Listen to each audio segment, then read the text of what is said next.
ایک بات آپ نے کئی دفعہ سنی ہوگی، میرا بڑا دل کرتا ہے پھر سے اس کو دہراؤں۔ میں نے اسے سینکڑوں بار پڑھا ہے۔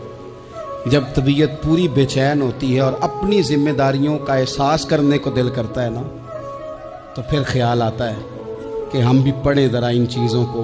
بار بار پڑھتا ہوں تاکہ احساس ذمہ داری پیدا ہو۔ آپ کے غلام اسلم فرماتے ہیں رات کو میں اور جناب عمر نکلے تھے تو ایک مکان میں ہم نے دیکھا کہ ایک عورت نے نا، اس کے بچے بار بار شور کر رہے ہیں اور وہ کچھ پکا رہی ہے، آواز آ رہی ہے۔ تو حضرت عمر نے دروازے پہ دستک دی۔ کون ہے دروازے پہ؟ کہا میں ایک غلام ہوں۔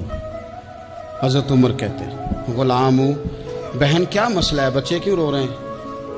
تو بی بی کہنے لگی تمہیں کیوں بتاؤں، جاؤ نا اپنا کام کرو۔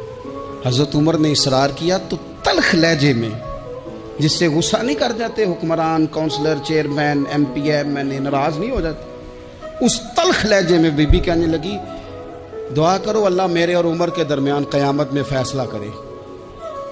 کیسا حکمران ہے کہ اس کی حکومت میں میرے بچے بھوکے سوتے ہیں؟ یہ میں نے پانی میں روڑے ڈال کے چڑھائے ہیں، لیکن یہ پیٹ کی بھوک یہ بڑی ڈاڈی ہوتی ہے، یہ نیند بھی نہیں آنے دیتی۔ خیال تھا رو دو کے سو جائیں گے، پر سو بھی نہیں رہے۔ حضرت فاروق اعظم دوڑے گئے، گھر سے سامان، اناج، غلہ کندھے پہ رکھا۔ خادم کہتے میں نے کہا کہ مجھے دے دے۔ فرمانے لگے چل تو وعدہ کرنا قیامت میں بھی میرے بوجھ اٹھائے گا۔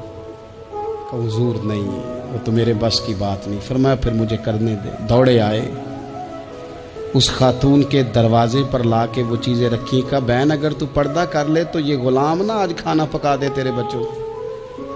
پھر وہ گھی چڑھا کے، چینی ڈال کے، کچھ سامان پکتا تھا وہ کھانا پکایا۔ غلام کہتے ہیں جب پھونکے مارتے تھے تو داڑھی سے دھواں نکلتا تھا، آگ جلاتے تھے دھواں نکلتا تھا۔ پھر کھانا پکایا، پھر ان بچوں کو کھلایا۔ پھر حضرت عمر فاروق رضی اللہ تعالیٰ عنہ نا تھوڑے پیچھے بیٹھ گئے تو بچوں کے ساتھ اس طرح کی باتیں کرنے لگے کہ وہ ہنس پڑے۔ جناب اسلم کہتے بچے اس بیوہ کے ہنستے تھے، بچے ہنستے تھے اور عمر روتے تھے۔ جب وہ ہنستے تھے تو فاروق روتے تھے۔ پھر وہ بچے آہستہ آہستہ لیٹنے لگے، اور جب وہ سونے کی طرف بڑھنے لگے تو حضرت عمر کہنے لگے بہن میں جاؤں؟ کہنے لگی رب تیرا بھلا کرے، میرا کلیجہ پھٹ جاتا اگر میرے بچوں کو آج شام بھی روٹی نہ ملتی۔ تو سیدنا فاروق اعظم رضی اللہ تعالیٰ عنہ کہنے لگے پھر تو میرے لیے دعا کرے گی؟ کہنے لگی میں دعا کرتی ہوں اللہ عمر کی جگہ تیرے جیسا کو نیک آدمی بٹھا دے۔ تو حضرت عمر کہنے لگے ایک چھوٹی سی گزارش بھی مان لو گی؟ کا کیا؟